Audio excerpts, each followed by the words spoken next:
Hi, I'm Melchor Bailon and this is my project in English. My topic is all about tips on how to study. The first is preparing. Developing time management skill is a journey that may begin with this guide, but needs practice and other guidance along the way. Strategies on using time.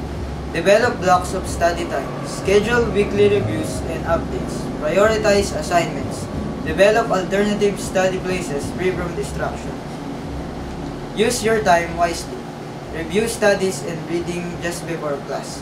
Review lecture materials immediately after class. Schedule time for critical course events.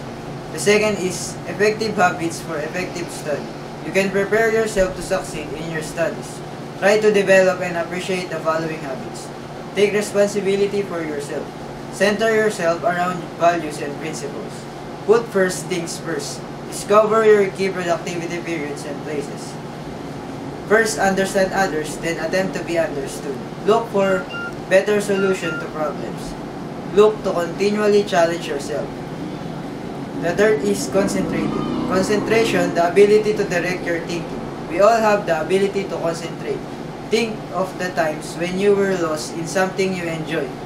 A sport, playing music, a good game, a movie, total concentration. And the fourth is memorize it. Some people use letters, some images, some even songs. Each depends on how comfortable you are with or how useful they are to your way of thinking. And that's it. Special thanks to our professor, Mr. Eli Algaide, and this is the end of my topic. Ciao.